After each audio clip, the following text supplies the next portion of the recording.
இது ஃபர்ஸ்ட் மலேசியாவின் செய்திகள் உங்களுக்காக.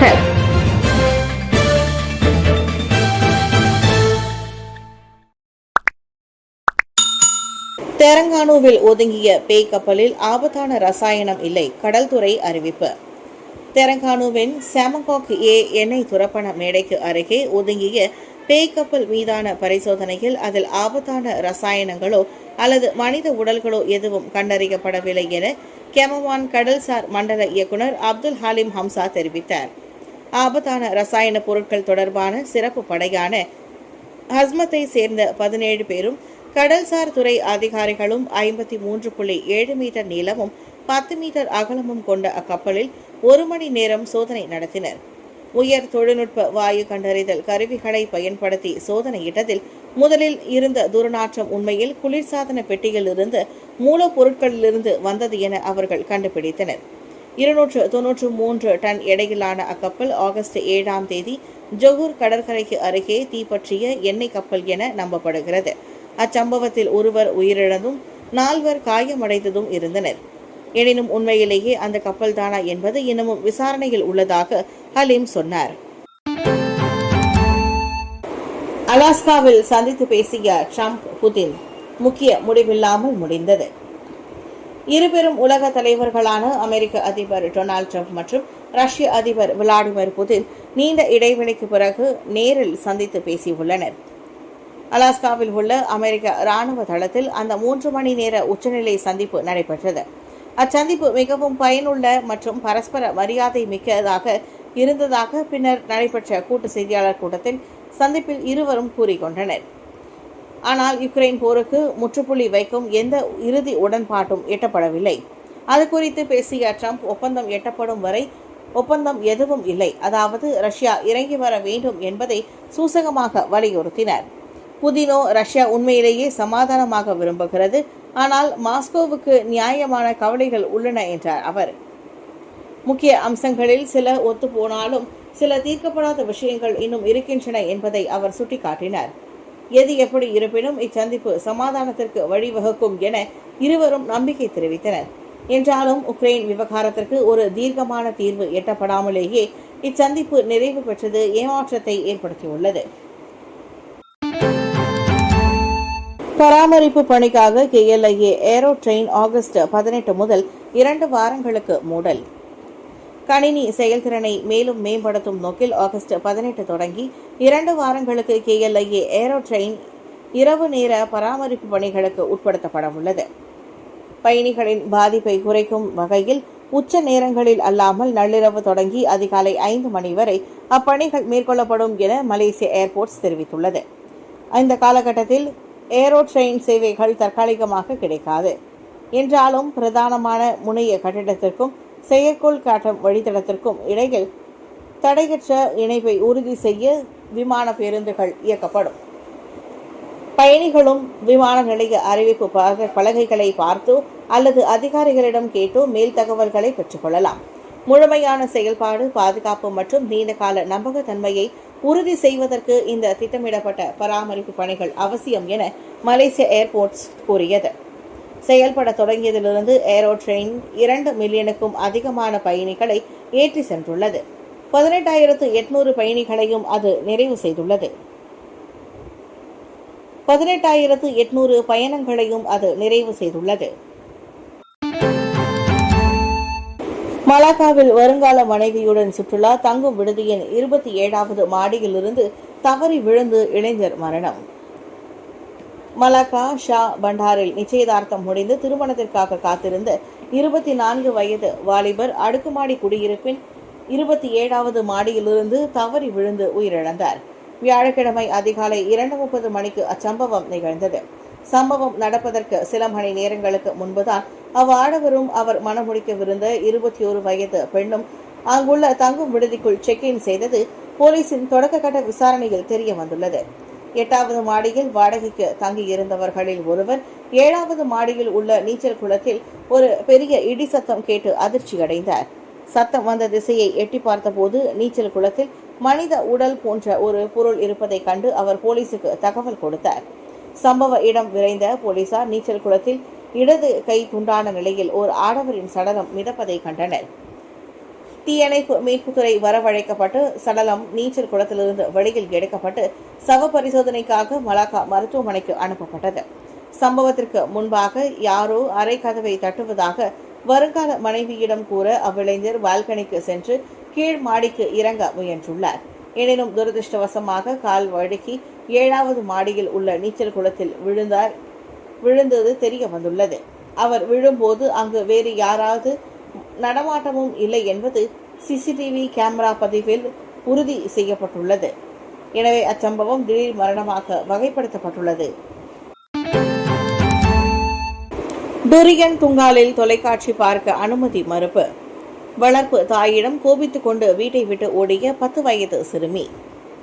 மலாக்கா டுரியன் துங்காலில் தொலைக்காட்சி பார்க்கக்கூடாது, சீக்கிரமாக தூங்க செல்ல வேண்டும் என வளர்ப்பு தாய் கூறியதால் அவரிடம் கோபித்துக் கொண்டு 10 வயது சிறுமி வீட்டை விட்டு ஓடியிருக்கிறார்.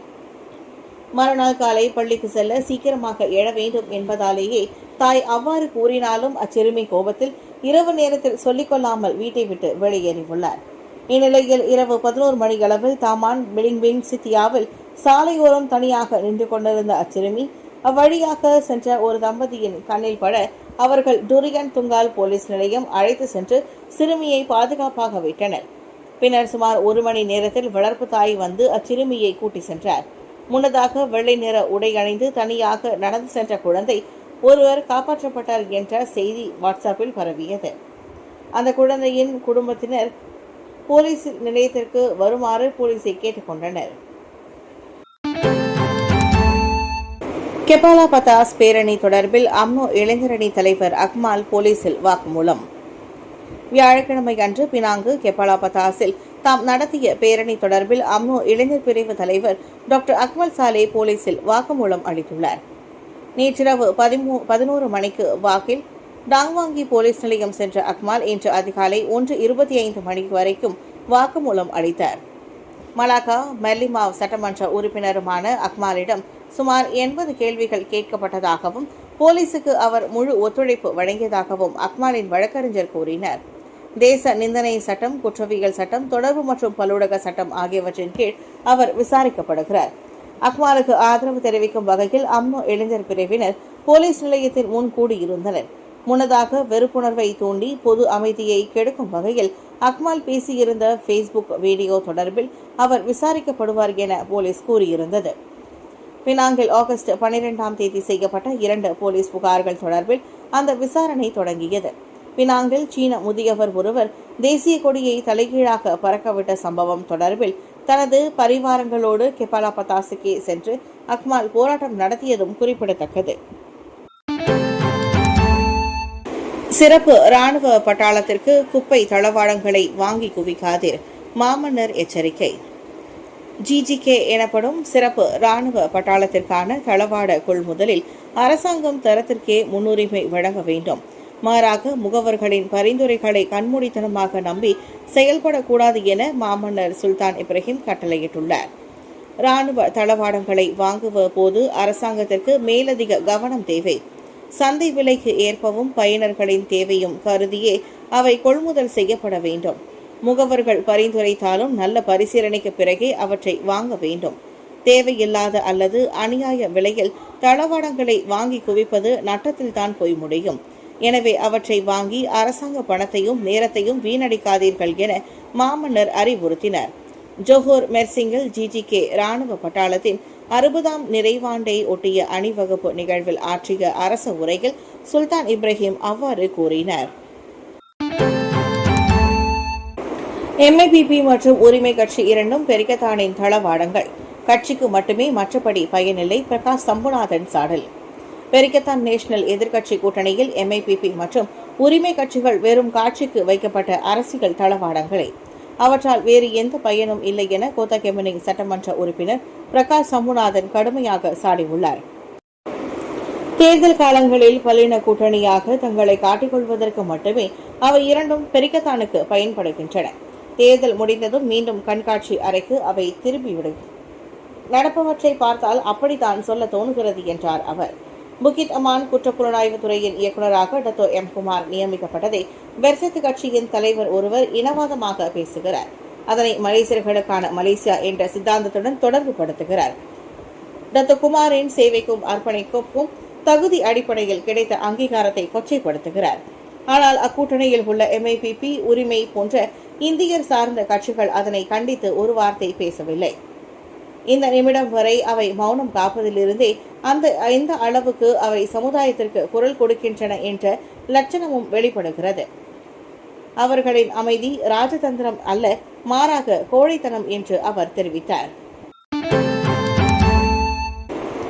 ரபிசி மகன் மீதான தாக்குதல் கோழைத்தனமானது, பெர்சத்து சஞ்சீவன் கண்டனம். முன்னாள் அமைச்சர் டாக்டர் ஸ்ரீ ரபிசி ராம்லியின் 12வது வயது மகன் மீது மர்ம நபர்கள் நடத்திய தாக்குதல் கோழைத்தனமானது என பெர்சத்து உச்சமன்ற உறுப்பினர் டாக்டர் ஸ்ரீ ஆர் சஞ்சீவன் கண்டனம் தெரிவித்துள்ளார். அதுவும் ஒரு பாவமும் அறியாத சிறுவனை ஊசியால் குத்துவது என்பது மனிதாபமானமற்ற செயலாகும். மிரட்டல் இருக்கும்போது இது போன்ற கொடூரத்தை சற்றும் ஏற்க முடியாது. எனவே சம்பவத்தை போலீசார் விரைந்து விறுவிறுப்பாக கோலாலம்பூர் விசாரித்து உரிய நடவடிக்கை எடுக்க வேண்டும். அரசியலில் பொது சேவை துறையில் அல்லது சமூக ஆர்வலராக இருப்பதால் எந்நேரமும் பிள்ளைகளின் பாதுகாப்பு குறித்து கவலைப்படும் சூழ்நிலை இந்நாட்டில் எந்த பெற்றோருக்கும் வரக்கூடாது. ரபிசி மகன் மீதான தாக்குதல் நாட்டில் கடும் குற்ற செயல்கள் அதிகரித்து வருவதை காட்டுகிறது. முக்கிய புள்ளிகள் கடத்தப்படுவது, குண்டர் கும்பல் தாக்குதல், ஆயுதம் ஏந்தி கொள்ளை, கூலிக்கு ஆள் வைத்து கொள்வது என பட்டியல் நீண்டு கொண்டே போகிறது. எனவே திட்டமிடப்பட்ட குற்ற செயல்கள் மீதான உளவு நடவடிக்கைகளை மேம்படுத்துதல், தடுப்பு நடவடிக்கைகளை அதிகரித்தல், பொது சுகாதார கொள்கைகளை மேலும் கடுமைப்படுத்துதல் போன்ற நடவடிக்கைகளை அரசாங்கம் எடுக்க வேண்டும் என்று அவர் கூறினார். புக்கிட் மெதாஜாமில் நிர்வாண கோலத்தில் ஆயுதம் ஏந்திய மியான்மர் ஆடவன் வெறித்தனம். மைலோ எய்ஸ் கொடுத்து சாந்தப்படுத்திய தீயணைப்பு வீரர்கள். பினாங்கு புக்கிட் மெதாஜாமில் மனநலம் பாதிக்கப்பட்டவர் என நம்பப்படும் ஒரு மியான்மர் ஆடவர் கையில் கூர்மையான ஆயுதத்தோடு திடீரென வெறித்தனமாக நடந்து கொண்டதால் பரபரப்பு ஏற்பட்டது. நேற்று மாலை அச்சம்பவம் நிகழ்ந்தது. உடனடியாக தீயணைப்பு மீட்பு படையினர் வரவழைக்கப்பட்டு 30 வயதிலான அவ்வாடவரை ஆசுவாசப்படுத்தும் முயற்சிகள் மேற்கொள்ளப்பட்டன. தீயணைப்பு வண்டியில் இருந்த தண்ணீர் பாய்ச்சு அவரை சாந்தப்படுத்தியதோடு குடிப்பதற்கு மைலோ ஐஸ் பணமும் கொடுக்கப்பட்டது. பின்னர் ஒரு வழியாக அந்நபரை தேற்றி எங்கும் ஓடாமல் பார்த்து கொண்ட தீயணைப்பு வீரர்கள் மேல் நடவடிக்கைக்காக அவரை போலீசிடம் ஒப்படைத்தனர். பினாங்கு MICC இயக்குநராக டாக்டர் கருணாநிதி பொறுப்பேற்பு. மலேசிய ஊழல் தடுப்பு ஆணையமான MICCயின் பினாங்கு கிளையின் புதிய இயக்குநராக டாக்டர் S கருணாநிதி அதிகாரப்பூர்வமாக நியமிக்கப்பட்டுள்ளார். அவர் இதுநாள் வரை சபா MICCக்கு தலைமை ஏற்றிருந்தார். பினாங்கு MICC இயக்குநராக இருந்த டாக்டர் முகமது ஃபவுத் பி சபாவில் கருணாநிதியின் இடத்தை நிரப்புகிறார். இருவருக்கும் இடையிலான பதவி ஒப்படைப்பு சடங்கு MICCயின் உளவு பிரிவின் மூத்த இயக்குநர் டாக்டர் சைஃபுல் எஸ்ரா அரிஃபின் முன்னிலையில் பினாங்கு MICC தலைமையகத்தில் நேற்று நடைபெற்றது. சபா MICCக்கு தலைமையேற்ற காலத்தில் ஊழல் மற்றும் அதிகார துஷ்பிரயோகங்களை முறியடிப்பதில் மிகவும் தீவிரம் காட்டியவர் கருணாநிதி. இதனால் மாநில மக்கள் மத்தியில் பிரபலமானவராகவும் MICC அதிகாரிகள் மத்தியில் நன்மதிப்பு பெற்றவராகவும் அவர் வலம் வந்தார். அவரின் அதே வேகம் பினாங்கிலும் தொடர வாழ்த்துவோம்.